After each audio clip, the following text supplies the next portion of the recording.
pessoal, bem-vindo a essa live da quarta-feira. Eu não avisei vocês, estou pegando vocês de surpresa. Vamos ver se a gente consegue aí estabelecer alguma... Opa, já entrou gente aí, muito bem. Boa noite para todo mundo que está entrando, sejam todos bem-vindos. Eu tinha dito já no início do semestre que eu iria manter uma certa regularidade, pelo menos nas lives da segunda, que são as lives literárias, e as lives da quarta, que são as lives da quarta. Eu vou pegar alguns temas sempre às quartas-feiras e trabalhar com vocês muito brevemente. Não vou fazer grandes desenvolvimentos longos, vou fazer uma coisa bem simples mesmo. Prometo, diferentemente das lives literárias, que eu prometo que são lives que seriam lives de meia hora, 45 minutos. Nessas aqui da quarta-feira eu pretendo ser uma coisa muito sintética, só para que a gente tenha a oportunidade de manter uma certa regularidade de contato e eu possa trazer para vocês aí algum tipo de contribuição. Eu tenho trabalhado já há algum tempo nas lives das quartas-feiras, eu tenho trabalhado o tema... Epa, já desligo agora, Emerson. Melhorou, espero, é o calor de Ribeirão Preto. Obrigado por me avisar. Já desliguei. Espero que agora estejam me ouvindo bem. Eu vou colocar aqui o tema, pessoal, bem rapidamente. Espera aí. Eu vou colocar aqui maturidade, tá?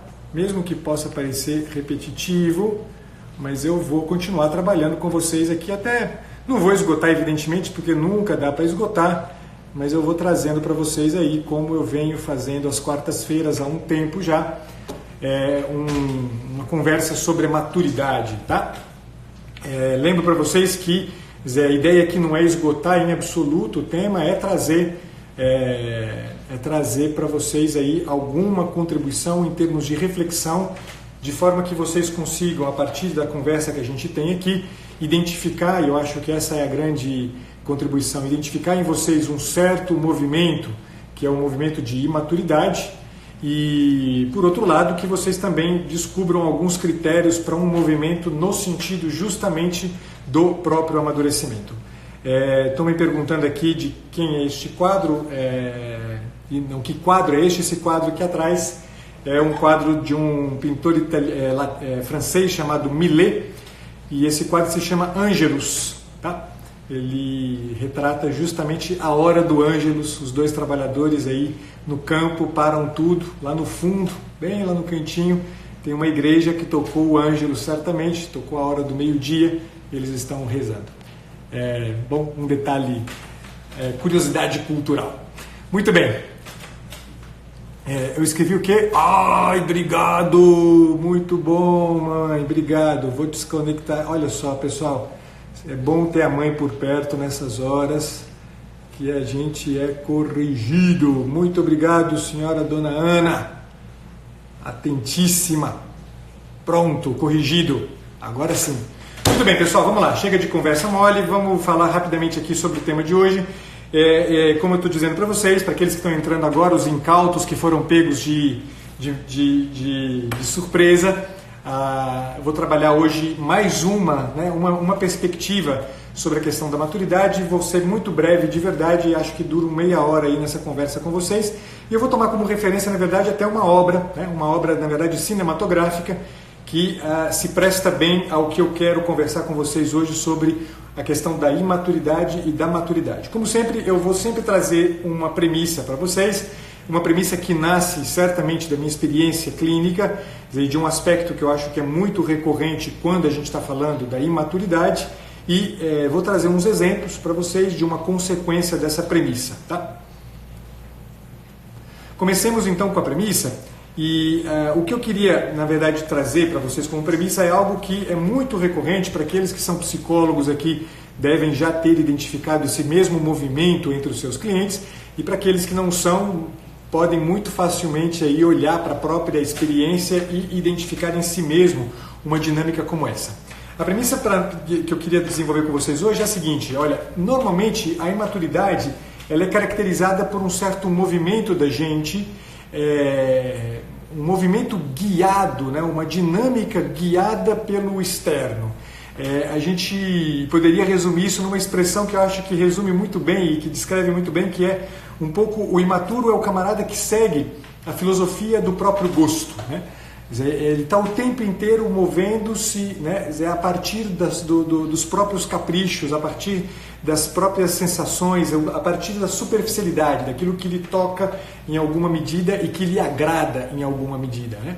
Ou seja, nesse sentido, né, é muito evidente que a pessoa imatura, ela segue, é como se fosse, ela se movimenta como, sabe, essas birutas, né? Essas birutas aí que estão o tempo inteiro, né, seguindo a direção do vento, né?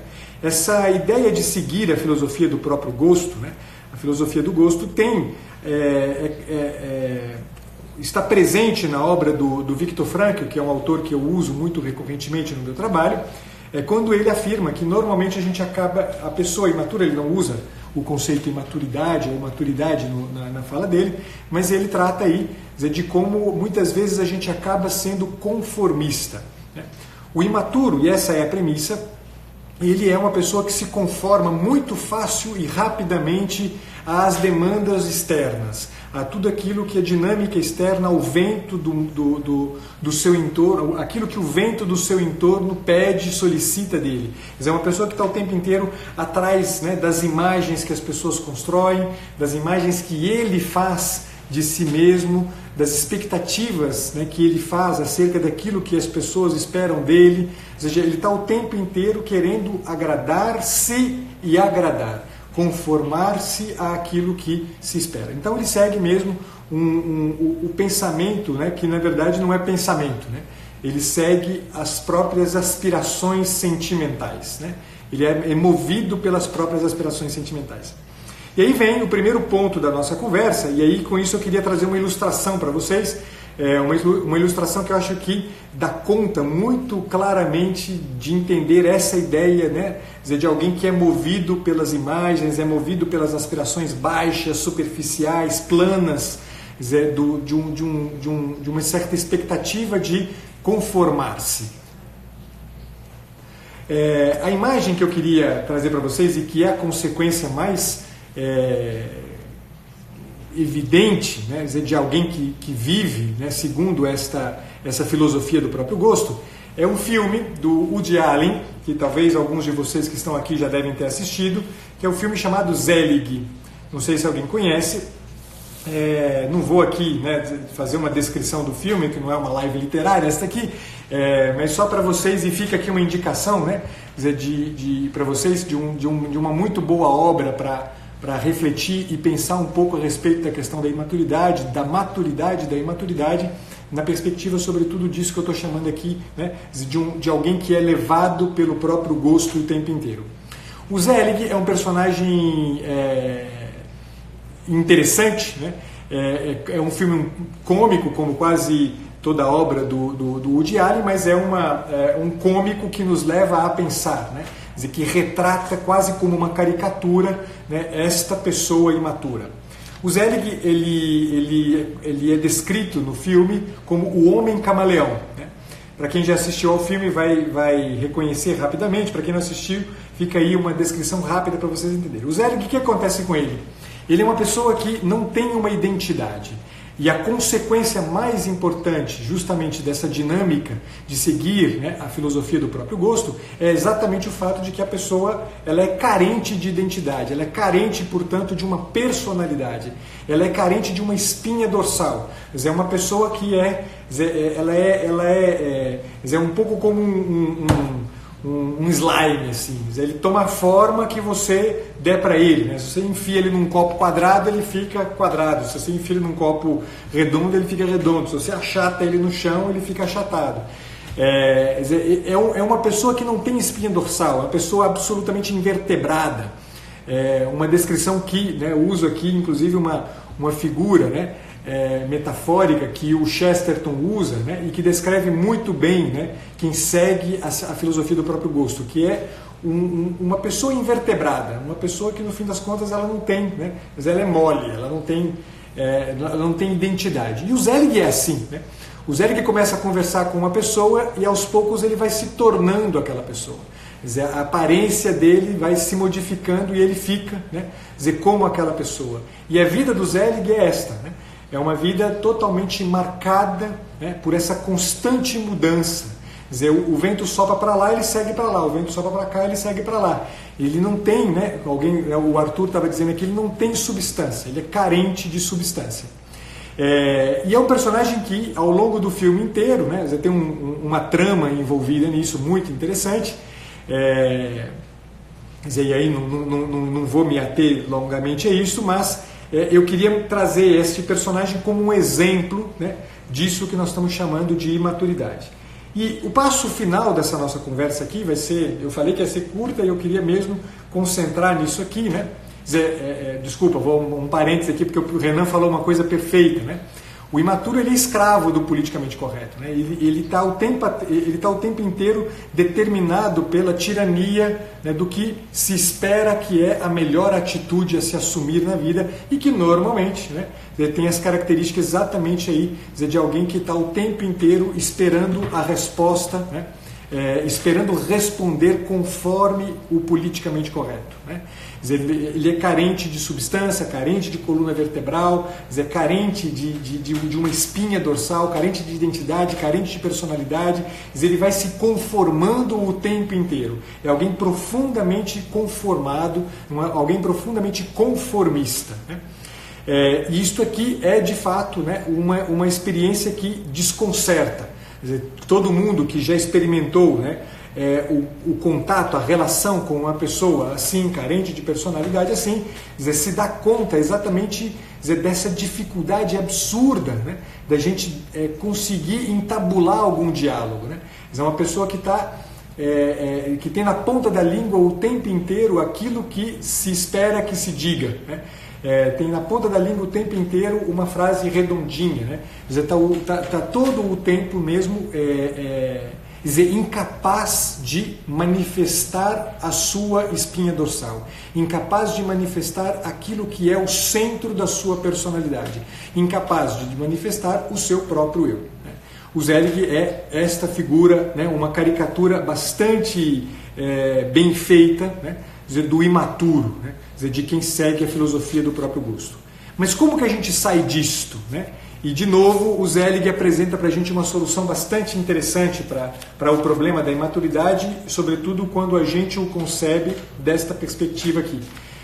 Na história do Zelig, e aí eu já dou uma direção final para essa nossa conversa, na história do Zelig, ele começa a se envolver com a sua psiquiatra. A sua psiquiatra se chama Eudora Fletcher, e ele começa a se envolver com a sua psiquiatra, que o acompanha e vai ajudando, passa a ser meio que um alter ego, né, um alter ego não, né, uma consciência do Zelig, para dizer mais claramente. Ela passa a estar o tempo inteiro presente, né, onde o Zelig está, justamente para ajudar as pessoas a entender, né, a natureza desse homem camaleão, né, que é o Zelig. E nesta relação do Zelig com a Eudora Fletcher, de repente ele se descobre apaixonado, ele se descobre amando aquela mulher. E aqui tem exatamente, né, o ponto que permite a gente avançar para dentro de uma solução para o problema da imaturidade concebida como uma relação com a vida marcada pelo conformismo. Qual é a solução? Certamente, né, se o homem imaturo, a pessoa imatura, quando ela é conformista, ela é carente de identidade, o que precisa que a gente comece a conceber como saída desse processo é justamente uma identificação clara da própria identidade, uma identificação clara da personalidade que eu sou, né? E isto aqui pressupõe um trabalho, né? Um trabalho que ele pode ser caracterizado justamente com uma atenção a si mesmo, né? Uma atenção a si mesmo que tem a marca de uma pergunta. Quer dizer, eu não sei quem eu sou, certamente, eu não saberei quem eu sou, certamente por força de algum tipo de meditação profunda que eu faça acerca da minha natureza. Eu sei quem eu sou na medida em que eu vejo emergindo em mim perguntas, né? E não quaisquer perguntas, há uma pergunta, né, em especial que precisa estar presente para a gente, e aqui vem, né, dizer, não só a saída da imaturidade, como também um exercício para todo mundo, para que em alguma medida cada um de vocês possa, né, identificada a própria imaturidade, empreender o caminho no rumo da maturidade. Um caminho que, pessoal, né, vale dizer que é um caminho que não para, né? Não é um caminho que eu vou chegar num determinado ponto da minha vida e vou dizer, beleza, está resolvido, sou agora uma pessoa madura. Quer dizer, sempre vai haver alguma questão. Quer dizer, que tipo de pergunta é esta que meio que dispara o processo, que permite a gente justamente identificar com um pouco mais de clareza esse tutano, né? Essa espinha dorsal que é a minha personalidade. Perguntas que precisam certamente estar envolvidas com uma pergunta fundamental, né? Para que eu vivo? Quer dizer, qual é a razão de ser da minha vida? Se a gente não se debruça séria e concretamente sobre esta pergunta, se a gente não se debruça séria e concretamente, e quando eu digo concretamente, na circunstância que a gente é chamado a viver, ou seja, lá no meu trabalho, ou seja, na minha relação com a minha família, na minha relação com a minha esposa, com o meu esposo, na minha relação com os meus filhos, na minha relação com os meus amigos, se naquelas circunstâncias concretas que eu sou chamado a viver, em cada uma delas, agora aqui, né, escutando a live de quarta-feira, se em cada circunstância concretíssima da minha vida eu não me coloco séria e sinceramente o problema, né, da razão de ser da minha própria vida, do para que eu vivo, certamente, né, o caminho não vai ser um caminho que a minha vida não vai ser uma vida que vai estar marcada por uma preocupação, né, com a construção da minha maturidade. Então, comecemos por isto aqui, porque se o conformista é carente de identidade, o ponto de partida para uma experiência de maturidade é justamente a clareza de compreensão da minha própria identidade. Só que eu não saberei jamais qual é a minha identidade, a não ser que eu me coloque o problema da razão de ser da minha vida, do sentido da minha vida, do para quê da minha vida. Um para quê que precisa estar presente em cada coisa que eu vivo. Porque do contrário, eu vou estar à mercê do vento, eu vou estar à mercê do gosto. Então eu estou aqui, escuto o Pacheco dizendo uma determinada coisa que não me agrada, eu vou embora. Não gostei disso que ele falou, vou embora. Né? Eu estou à mercê o tempo inteiro, dizer, do meu gosto. Não gostei do que ele falou, vou embora. Eu estou no meu trabalho e meu chefe me chama a atenção por conta de um trabalho mal feito. Como eu estou à mercê, né, dizer, de uma expectativa, né, de adesão, de resposta ao que eu gosto ou ao que eu não gosto, não gostei do que ele falou, eu vou embora, entro em crise vocacional, digo que minha vida profissional não é exatamente isso. Eu estava justamente hoje falando com um supervisionando meu sobre um caso que ele está atendendo, em que a pessoa evidentemente estava vivendo uma crise por conta da sua, uma crise vocacional, por conta justamente de um tipo de demanda que a sua profissão lhe fazia e que não era do seu agrado. Ela queria fazer alguma coisa que era do seu agrado. Né? Então, toda vez que eu entendo que... Desculpa, na medida em que eu entendo que para que eu seja maduro é preciso identificar com clareza qual é o núcleo, qual é a espinha dorsal da minha identidade, eu preciso, justamente nas circunstâncias que a vida me apresenta, abrir mão, né, dessa expectativa de satisfação superficial dos meus gostos e avançar para dentro justamente da razão de ser daquela circunstância. Meu chefe me chamou a atenção, ao invés de eu ficar preso à sensação ruim que foi ter sido chamado a atenção, eu devo me perguntar, puxa, mas para que serve esse chamado de atenção? Para que serve isto que ele agora, meu chefe agora, está me solicitando? Quer dizer, quem eu sou nesta circunstância? O que está me sendo solicitado nessa circunstância?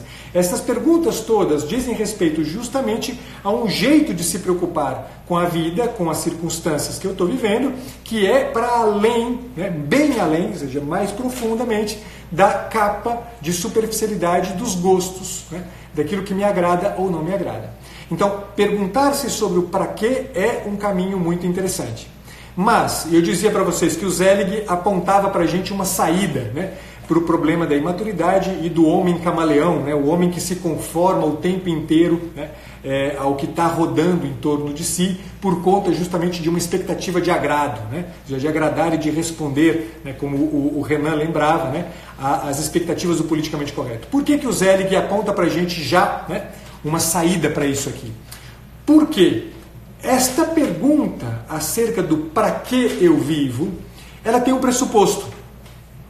É bem verdade que na dinâmica da vida, né, nas provocações que a vida faz, como eu acabei de dizer para vocês, né, colocar-se na perspectiva do para quê é um ponto de partida importante. Porém, eu só vou conseguir empreender este caminho, de chegar a me perguntar na circunstância concreta que eu vivo, para que eu vivo esta circunstância, ao invés de ficar mera e simplesmente esperando, né? Dizer que vai tudo depender da minha própria força, ou que vai tudo, pelo contrário, depender justamente, né?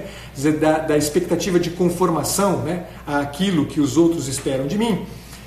Para que isso aconteça, é preciso que eu faça previamente uma outra experiência fundamental.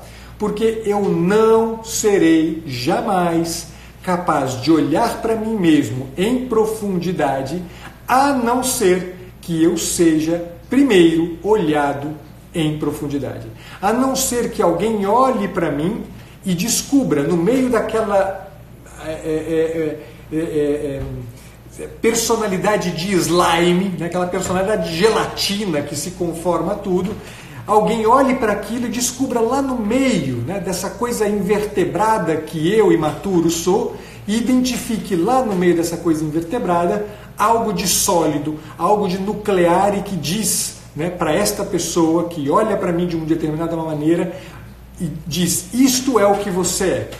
Todo mundo que está aqui sabe, né, identificar na própria vida, na própria história, na narrativa que experimentou, né, na narrativa da própria história, sabe, e se não sabe, precisa saber, identificar na própria vida a experiência de ser olhado desta forma, ser olhado como que atravessando essa capa invertebrada, essa coisa invertebrada que a gente é quando a gente é imaturo.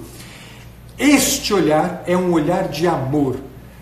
Quem olha para a gente assim, né, quem atravessa essa imaturidade e identifica um núcleo de solidez, é alguém que quando olha para a gente com um olhar amoroso, olha para a gente para além da capa e da superficialidade que a gente assume para a gente como sendo a nossa própria identidade.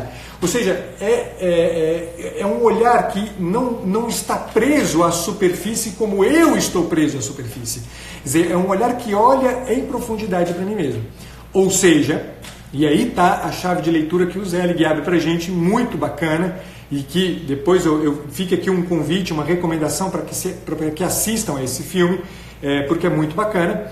O que acontece com o Zelig é que no envolvimento com a Eudora Fletcher, com a doutora Fletcher, ele aos poucos descobre em si mesmo algo absolutamente inusitado naquela personalidade camaleônica que ele havia assumido para si como forma de estar na vida, que é o amor. Ele descobre que ele é amado e ele descobre a possibilidade de amar. Uma possibilidade de amar que faz com que, de repente, no meio daquela série infinita, né, de falsificações da própria identidade que o Zelig, né, criou para si, no meio daquilo lá ele descobre que existe uma verdade em si mesmo, uma verdade que é substancial, que é sólida, que é consistente e que faz com que ele fique de pé. Uma verdade que ela nasce, emerge, brota justamente do sentir-se amado, justamente de um sentimento amoroso que confere ao Zelig, que dá para o Zelig a possibilidade de dar um corpo sólido para aquele fantasma que era o Zelig, dá uma estabilidade, acho que a palavra que me faltava é essa, confere uma estabilidade para aquela humanidade de slime que era o Zelig. Ou seja,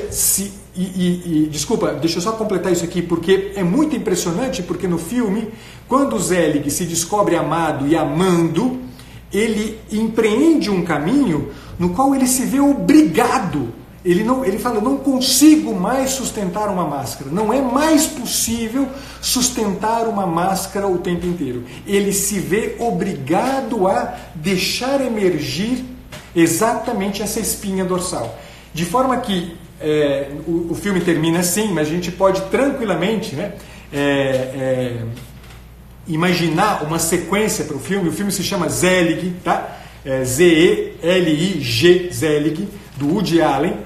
A gente pode imaginar a sequência, né, que certamente viria, né, advém de uma experiência como a experiência justamente de tendo sido amado, da experiência de tendo sido amado e de poder descobrir em si, né, a novidade do amar.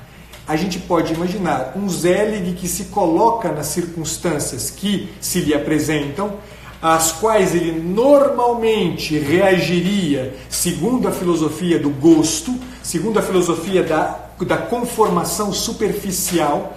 A gente pode imaginar um Zelig que, a partir do momento em que Zelig, Z-E-L-I-G, tá? Zelig, Z-E-L-I-G. A gente pode imaginar um Zelig que, em cada uma dessas circunstâncias, se pergunta: quem sou eu nessa circunstância? Para que eu vivo e para que eu estou e para que me é dada esta circunstância para viver? Pessoal, se vocês querem amadurecer na vida, vocês têm que empreender este caminho. Um caminho que vai nascer de um olhar amoroso. Então, temos um primeiro problema que eu certamente vou enfrentar com vocês em outro momento, que se em alguma medida o ser amado é uma condição, né? Vejam que parece ser uma condição, o ser amado é uma condição para que eu justamente empreenda o caminho da pergunta acerca do quem eu sou. Alguém poderia justamente objetar, né? E se, né, eu não fizer uma experiência de ser amado? Como isto pode, né, se resolver? Como eu posso amadurecer? Aqui eu apresento para vocês em linhas muito gerais, em 2 minutos, que eu quero terminar hoje em 30 minutos a nossa live. Apresento para vocês algo que certamente já vai dar uma diretriz para vocês começarem a pensar isto aqui, né? Muito certamente, pessoal, na vida da gente, talvez a gente não tenha experimentado o ser amado segundo uma certa expectativa. A gente talvez não tenha experimentado o ser amado segundo uma certa imagem de ser amado que normalmente a gente carrega. Filosofia do gosto, movido por imagens, movido por sensações, movido por expectativas que nada mais, nada menos são do que expectativas meras e simplesmente sentimentais. Se, né, a minha referência for, né, para entender se eu sou ou não sou amado, se a minha referência é justamente a minha expectativa, eu certamente direi em algum ponto da minha história: não fui amado. E, portanto, né, eu tenho justificada a minha imaturidade. Ok? Né? Pode até ser verdade uma coisa como essa. E aí a gente precisaria justamente ir, né, dando passos em termos de reflexão, e uma reflexão que nos leva a aprofundamentos e altitudes, né, profundidades e altitudes, né, ou seja, verticalidade e não horizontalidade, que vai, né, nos obrigar a algumas consequências, né, digamos assim, algumas tomadas tirar algumas consequências da nossa própria narrativa, da nossa própria história, da nossa biografia. E entre elas, né, eu poderia anunciar, né, uma que talvez já seja algo que já abre um horizonte enorme aí de possibilidades. A gente ou seja, não temos mais, não tivemos, né, no início da nossa existência, do nosso vir a ser, não tivemos a escolha. Você quer ou não quer ser? Né? Ninguém nos deu a escolha. Você quer ser? Né? Quer dizer, alguém nos conferiu o ser. O ser não foi uma invenção nossa. O nosso ser não é fruto de uma decisão nossa. O nosso ser é um dado com o qual a gente se depara num determinado momento da nossa história. Um dado ao qual a gente só tem e só pode ter uma atitude, ou talvez duas, né? A atitude de reconhecimento. Eu preciso reconhecer que eu não me dou por mim mesmo, eu não me dou por mim mesmo, não me dou por nem mesmo, né? Quer dizer, eu posso decidir acordar amanhã, né? Quer dizer, nem isso eu posso fazer, né? Eu não me dou por mim mesmo. E certamente essa experiência do não se dar por si mesmo, do não se construir, do não se definir, de não ser uma existência, porque eu decido ser uma existência, já é algo suficiente para que, veja, é suficiente, eu vou dizer diferente, já é algo que tem força, né, bastante para que eu em algum momento possa dizer com todas as letras: sou amado, fui amado e sou amado. É verdade que na nossa experiência, isto muitas vezes não é suficiente. E é preciso, de fato, o olhar de uma Eudora Fletcher, né, na vida de cada um de nós, para que a gente, em alguma medida, faça, com todas as aspas do mundo, na imagem metafórica que eu estou usando aqui, a gente faça memória deste amor primordial. Esse amor primordial que nos deu o ser. Esse amor primordial que é caracterizado pelo quê? Por alguém que diz para mim: eu quero que você exista. Para mim é bom que você exista. Amar é nada mais, nada menos do que afirmar isto para alguém. É bom que você exista, eu quero que você exista. Ou, em outras palavras, usando Shakespeare, eu não gostaria que você morresse. Quer dizer, para mim, você precisa permanecer. Quer dizer, uma afirmação como esta, ela já houve, alguém já afirmou isto para a gente. Na vida da gente é preciso encontrar rostos, é preciso encontrar olhares, como de Eudora Fletcher para o Zeliger. Na vida da gente, a gente precisa desse olhar amoroso de alguém que contempla, no meio dessa gelatina invertebrada que a gente se tornou por sermos imaturos, é preciso identificar o olhar de alguém que atravessa esse slime e encontra lá no meio uma coisa sólida, consistente, que é a minha própria personalidade. A partir deste olhar, eu sou despertado na pergunta: quem sou eu? Para que eu vivo? Para que as circunstâncias me são dadas? Para que cada uma das circunstâncias me é dada? Esta é a mensagem que eu queria trazer para vocês hoje, nessa live de quarta-feira, tratando mais uma vez de um aspectozinho aqui do tema da maturidade, que tem aí alguns dias, algumas semanas, na verdade, que eu tenho tratado. Acho que a Ana Carla está aqui dizendo, acho que certamente essa foi a primeira live de quarta-feira deste 2020. Continuarei na próxima quarta tratando do mesmo tema. Muito obrigado, pessoal. Avancei 3 minutos no meu horário. Agradeço demais a presença de vocês aqui. Disse que ia ser curtinha. Queria dar um recado curto, rápido para vocês. Fica aí uma recomendação de um filme interessante para vocês refletirem e pensarem a respeito disso. Mas, sobretudo, uma recomendação de trabalho, de exercício, para que vocês comecem a empreender aí, na vida de vocês, o caminho do próprio amadurecimento. Fiquem com Deus. Até a próxima.